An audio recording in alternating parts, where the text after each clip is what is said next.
لیکن اس مرتبہ اس شخص نے مجھ پر تشدد کرنا شروع کر دیا۔ وہ مجھ سے حق زوجیت بھی وصول کرتا، وہ مجھے بہت مارتا، میری ناک اور منہ سے خون آنے لگتا۔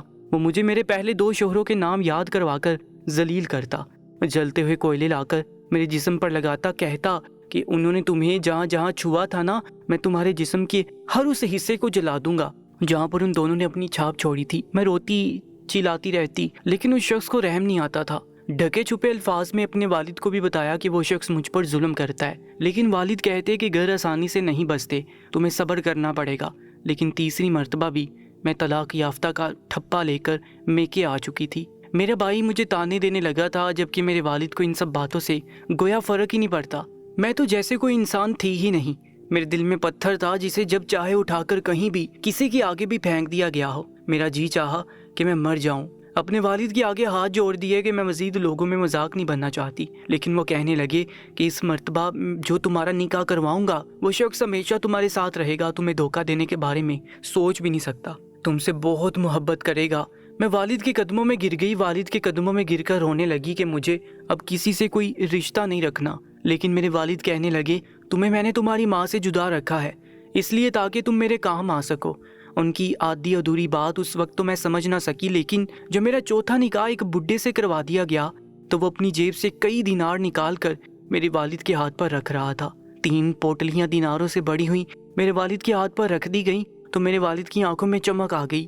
میں ساری کہانی سمجھ چکی تھی، میرے دل میں اپنے والد کے لیے نفرت آنے لگی، لیکن میرا باپ اور میرا بھائی بیچ کر وہ پیسے آپس میں بانٹ رہے تھے۔ میں جو جیسے زندہ لاش بن چکی تھی، اپنے چوتھے شوہر کے ساتھ گھر آ گئی۔ اس دفعہ تو سوچ لیا تھا کہ مر جاؤں گی مگر اس گھر سے نہیں نکلوں گی، مگر یہ برا شوہر تو پہلے 3 سے بھی زیادہ ظالم تھا، بات بات پر مارتا نوچتا، شوہر ہوتے ہوئے بھی میرے ساتھ درندگی کا مظاہرہ کرتا، مجھے جلا کر رلا کر اسے خوشی محسوس ہوتی تھی۔ ایک روز تو حد ہی کر دی، مجھے طلاق دے دی اور طلاق دے کر بولا کہ میں تمہارا حلالہ کرواؤں گا، تمہیں میں اس گھر سے کہیں جانے تو نہیں دوں گا، تم جیسی لڑکی مجھے کہیں مل نہیں سکتی۔ مجھے اپنے وجود سے گن آنے لگی۔ سلطان محترم، جب وہ شخص مجھے میرے ہی باپ کے گھر لے گیا، میرے تو وجود میں گویا جان ہی نہیں بچی تھی۔ جب اس نے کہا کہ تمہارا حلالہ تمہارے اس بھائی سے کروں گا، میں روتی رہی چلاتی رہی، لیکن انہوں نے زبردستی میرا حلالہ میرے بھائی سے کر دیا، اور پھر بھائی نے میرے ساتھ جو کیا میں یہاں پر بیان تک نہیں کر سکتی۔ میں زندہ لاش بن چکی تھی، لیکن کسی کو مجھ پر رحم نہیں آیا۔ میں اپنے بھائی کا منہ نوچتی رہ گئی کہ میں تمہاری بہن ہوں، عزت ہوں، لیکن وہ بھی بس اپنا مطلب پورا کرنے کے بعد وہاں سے جا چکا تھا۔ اس کے بعد کئی مرتبہ مجھے حلالہ کے لیے میرے ہی بھائی کے پاس بھیجا گیا، اور ہر بار وہ شخص مجھ سے نکاح کر کے نہ صرف ہمارے دین کی توہین کر رہا ہے بلکہ رشتوں کا تقدس بھی پامال کر رہا ہے۔ اتنا کہہ کر وہ لڑکی رونے لگی تھی، اب تو شاید اس کی آنکھوں سے آنسو بھی خشک ہو چکے تھے، اس قدر آنکھیں سرخ لال ہو چکی تھی کہ گویا اب خون ابل پڑے گا۔ سلطان محترم کی آنکھوں میں بھی آنسو آ چکے تھے۔ وہاں پر بیٹھے ہوئے لوگ اس دکھی لڑکی کی داستان سن کر خود بھی غمگین ہو چکے تھے۔ سلطان محترم اٹھے، کہنے لگے کہ تمہارے ساتھ جو کچھ ہوا ہے بہت غلط ہوا ہے، تم پر اس عمر میں کتنی ہی زیادہ دکھوں کا وزن ڈال دیا گیا ہے، مگر تم فکر مت کرو، سلطان کی بارگاہ میں آنے کے بعد کوئی بھی تمہارے ساتھ کچھ غلط نہیں کر سکتا، بس تم دیکھو میں تمہارے ساتھ غلط کرنے والوں کے ساتھ کرتا کیا ہوں۔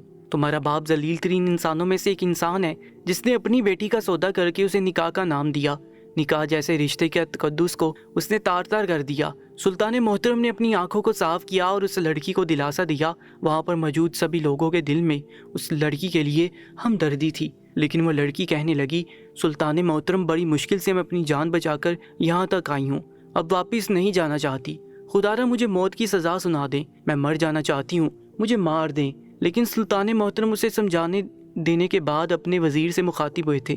وزیر ہاتھ باندھ کر سلطان محترم کے سامنے حاضر ہوا تو سلطان محترم وزیر کو کچھ سمجھانے لگے، جسے سن کر وزیر کی آنکھیں حیرت سے پھیل چکی تھی۔ سلطان محترم کے منصوبے کے مطابق وہ لڑکی واپس اپنے گھر جا چکی تھی۔ آج ایک مرتبہ پھر اس کا حلالہ تھا۔ وہ لڑکی اپنے بھائی کے گھر موجود تھی۔ باپ کو تو اس کے ہونے نہ ہونے سے کوئی فرق ہی نہیں پڑتا تھا، جبکہ بھائی نے جب اس لڑکی کو دیکھا تو آنکھوں میں ایک چمک سی آ گئی تھی۔ کہنے لگا، خود کو دلہنوں کی طرح تیار کر کے رکھو، میں ابھی آتا ہوں۔ لڑکی نے اندھیرے میں جا کر کمرے میں بیٹھ گئی۔ اس بات سے وہ لوگ انجان تھے کہ گھر میں صرف فریال ہی داخل نہیں ہوئی بلکہ اس کے ساتھ سلطان محترم کا وزیر بھی داخل ہو چکا ہے، جو کہ فریال کے کمرے میں بستر کے نیچے موجود تھا۔ کچھ ہی دیر بعد فریال کا بھائی کمرے میں داخل ہوا آ کر ہنسنے لگا، فریال کا خوب مذاق اڑانے لگا کہ تم تو مردوں کے بیچ ایک کھلونا بن کر رہ چکی ہو، شاید آج سے پہلے کسی اور عورت کی اس قدر تذلیل ہوئی ہو جیسے کہ تمہاری تذلیل ہمارے ہاتھوں ہو رہی ہے۔ نہ جانے کیسے مگر فریال صبر کر کے بیٹھی تھی۔ جیسے فریال کا بھائی آگے بڑھنے لگا تو اگلے ہی پل وزیر نے بیڈ کے نیچے سے ہاتھ نکال کر وہ خنجر اس کے بھائی کے پیر میں گھونپ دیا۔ خنجر کا لگنا تھا کہ وہ چیخنے چلانے لگا۔ گھر میں بیٹھا ہوا فریال کا باپ اور اس کا برا شوہر بھاگ کر کمرے میں آئے تھے، لیکن تب تک کمرے کے دروازے پر فریال کا بھائی زمین پر گر کر اپنا پیر پکڑ کر چیخے جا رہا تھا۔ خون فرش پر پھیل چکا تھا، پاؤں میں خنجر ابھی بھی پھنسا تھا۔ وہ دونوں بھاگ کر اندر داخل ہوئے تھے، لیکن جب کمرے میں فریال کے ساتھ سلطان محترم کے وزیر کو دیکھا تو وہ گھبرا چکے تھے۔ اگلی پل گھر کی دیواروں سے سپاہی کود کر گھر کے اندر داخل ہو چکے تھے اور پھر سب کو ہتھکڑیاں پہنا کر سلطان محترم کے دربار میں حاضر کیا گیا تھا۔ سبھی سر جھکا کر کھڑے تھے، چہرے پسینے سے شرابور تھے، جبکہ سلطان محترم کے ساتھ فریال سر جھکائے کھڑی تھی۔ سلطان محترم نے سپاہیوں کو بھیج کر فریال کے سابقہ تینوں شوہروں کو بھی وہاں پر بلا لیا تھا۔ سب سے پہلے شوہر سے پوچھ گچھ کی، پھر دوسرے اور پھر تیسرے سے۔ ان تینوں کا کہنا تھا کہ اس شخص نے پیسوں کے عوض اپنی بیٹی ہمیں بیچی تھی، وہ بھی نکاح کے نام پر، لیکن ہمارا تو کام ہی لڑکیوں کے ساتھ وقت گزاری کرنا ہے، مطلب پورا ہونے کے بعد ہم نے اس کی بیٹی کو چھوڑ دیا۔ فریال ایک جانب کو بت بنی کھڑی تھی۔ جب چوتھے شوہر سے پوچھا گیا تو اس نے بھی یہی کہا، کہنے لگا کہ سلطان مجھے معاف کر دیجئے، میں آپ سے معافی چاہتا ہوں، میں اس لڑکی کو دوبارہ کوئی دکھ نہیں دوں گا۔ اس شخص نے میرا بہت ادار دینا تھا، اس نے میرا قرض اتارنے کے لیے اپنی بیٹی مجھ سے نکاح میں دی تھی، اس لیے جب بھی مجھے پیسوں کی اشد ضرورت ہوتی اور اس کے باپ پر غصہ آتا تو میں اسے خوب ذلیل کرتا ہوں اور جان بوجھ کر اس کا حلالہ اس کے بھائی سے کرواتا ہوں۔ اگلی پل سلطان محترم اٹھے، ہاتھ میں ہتھیار لے کر ان تینوں باپ بیٹے اور شوہر کے منہ پر مارا تھا۔ وہ تینوں تو خوف کے مارے کانپ رہے تھے جب سلطان محترم کا باروب انداز میں بولے، کیا تمہیں شرم نہیں آئی؟ کیا تمہیں مقدس رشتوں کا احترام نہیں ہے؟ تم خود کو مسلمان کہتے ہو، تمہاری رگوں میں خون ہے یا شیطان پلید کی شیطانیت تمہاری رگوں میں لہو بن کر دوڑ رہی ہے؟ ایک مسلمان کیسے رشتوں کے تقدس کو پامال کر سکتا ہے؟ اتنا سننا تھا کہ اگلی پل فریال کا باپ روتے ہوئے سلطان محترم کے قدموں میں گر گیا، کہنے لگا، نہیں سلطان محترم، حقیقت میں آپ کو بتاتا ہوں۔ وہ روتے ہوئے کہنے لگا کہ سلطان محترم، دراصل میرا بیٹا فریال کا سگا بھائی نہیں ہے۔ یہ نیا انکشاف تھا جو سلطان محترم کے دربار میں سب پر ہوا تھا۔ سلطان محترم اس شخص کا چہرہ دیکھ رہے تھے، زخمی بھائی ابھی بھی اپنے پیر کو پکڑے درد سے بلبلا رہا تھا جب وہ شخص کہنے لگا کہ یہ لڑکا میری سابقہ بیوی کی سہیلی کا بیٹا تھا، اس کی سہیلی وفات پا گئی تو اپنا بیٹا میری بیوی کے سپرد کر گئی، تب سے ہی یہ لڑکا ہمارے پاس موجود ہے۔ لیکن یہ بات فریال نہیں جانتی تھی، نہ ہی آج تک میں نے اس کے گوش گزار کیا۔ فریال پر تو آسمان ٹوٹ پڑا تھا، ایک بوجھ اس کے سر سے کم ہوا تھا کہ اس کا نکاح اس کے بھائی کے ساتھ نہیں کیا گیا، لیکن جس قدر اس کی عزت پامال کی گئی تھی وہ ابھی تک سکتے کی کیفیت میں کھڑی تھی۔ بھلے وہ فریال کا سگا بھائی نہ تھا، لیکن منہ بولا لے پالک تو تھا، اسے سگا بھائی سمجھتی تھی۔ سلطان محترم نے فوراً وہاں پہ کھڑے سپاہیوں کو حکم دیا کہ اس باپ کو عبرت کا نشان بنا دیا جائے، بیچ چوراہے پر ڈنکے بجا کر لوگوں کو اکٹھا کیا جائے اور اسے پتھر مارے جائیں۔